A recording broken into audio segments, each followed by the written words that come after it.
Hello first year class second year class, कैसे हैं आप सब।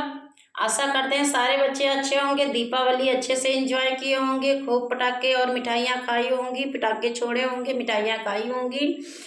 तो क्लास अब आपका फेस्टिवल समाप्त हो गया। अब आप आइए अपने एजुकेशन पढ़ाई शिक्षा पर, क्योंकि अब आपकी परीक्षाएं नज़दीक हैं और आपने एंजॉय कर लिया है। तो क्लास छुट्टियां भी बीत चुकी हैं। आपको चाहिए कि अब आप कड़ी मेहनत करें।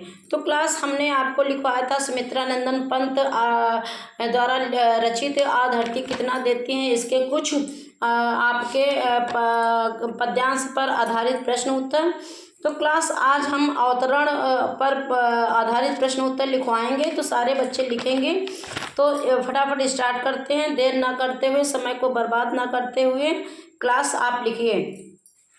देखा आंगन के कोने में कई नवगत छोटी छोटी छाता ताने खड़े हुए हैं। पूर्णविराम।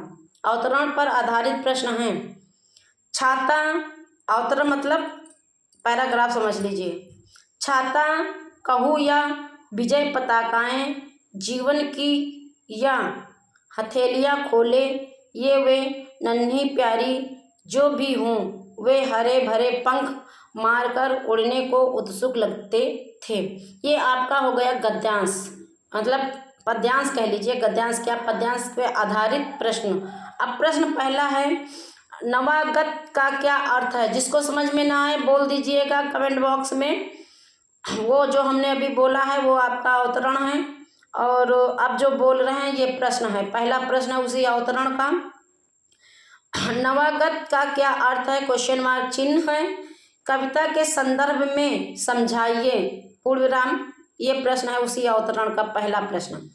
तो उत्तर में लिखिए, उसी प्रश्न का उत्तर है, नवागत का अर्थ उन अंकुरों से है जो कवि के लिए कुछ नया अनुभव था। पूर्ण विराम। उसने बचपन में धरती में पैसे बोए ताकि पैसों से पेड़ अंकुरित हो सके। पूर्ण विराम। वह सपना व्यर्थ सिद्ध हुआ। अब उसने सेम के बीज बोए थे, कौमा, जो एक सही व सार्थक प्रयास था। पूर्ण विराम।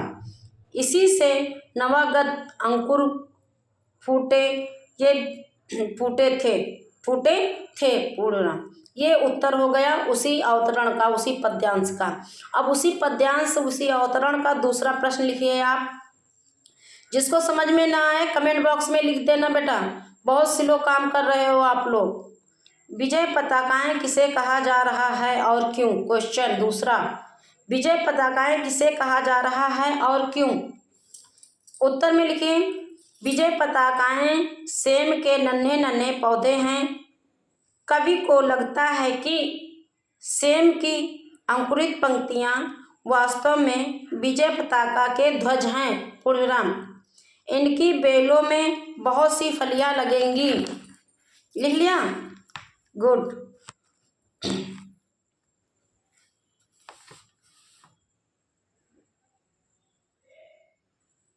अगला लिखिए पद्यांश।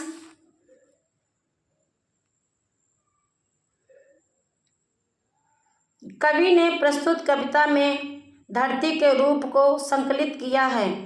इससे यदि सार्थक व अनुकूलन बीज बोया जाता है तो उसका प्रतिफल भी सार्थक होता है।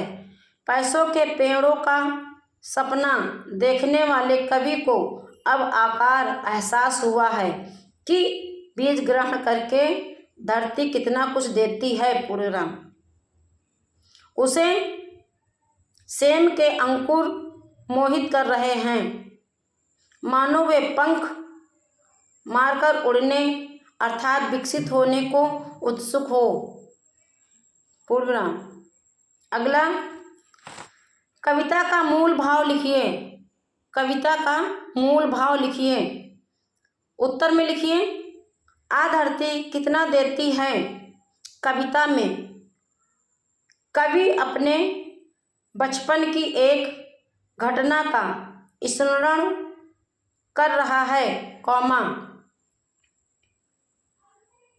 जब उसने धरती में पैसे बो दिए थे और सोचा था कि पैसों के पेड़ उगेंगे और रुपयों की फसलें आने पर वह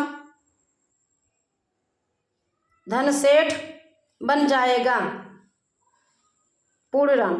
कालांतर में उसने सेम के कुछ बीज धरती में दबा दिए थे, जिसके परिणाम स्वरूप सेम की बेल उगी और बेल पर बहुत सी फलियां लगी। पूर्णराम। कवि ने इस कविता के माध्यम से यह संदेश दिया है कि धरती रत्न प्रवासनी है। पूर्णराम। हम जैसा बोएंगे वैसा ही पाएंगे। पूर्णराम।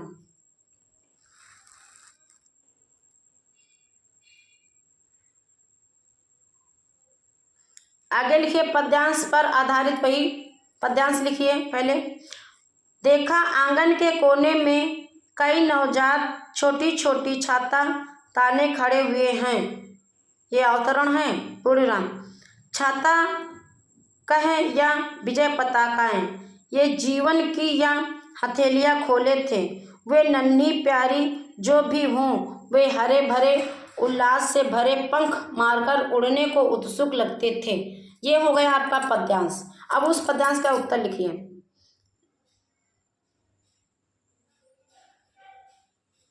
सॉरी, ये मुझे लग रहा है मैंने जो है आपको डबल करवा दिया। इसको काट दीजिए आप। नहीं भाई।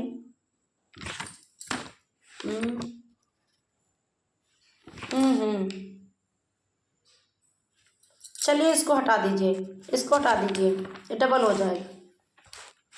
एक आप प्रश्न लिखिए, कविता का मूल भाव लिखिए। कविता का मूल भाव लिखिए। उत्तर में लिखिए आ धरती कितना देती है। इसको ब्रैकेट में ही लिखिएगा, पहले से बता रहे हैं। कविता में कवि अपने बचपन की एक घटना का स्मरण कर रहा है,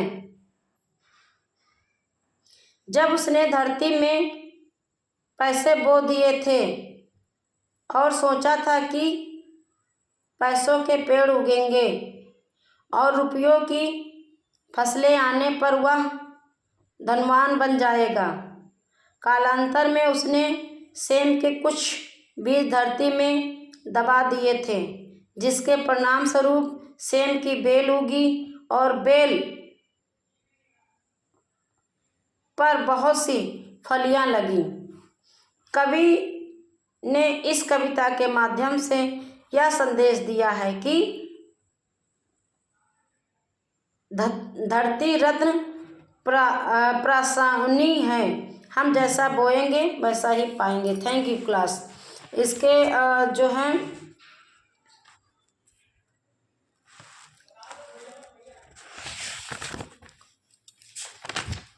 प्रश्न हमने करा दिए हैं।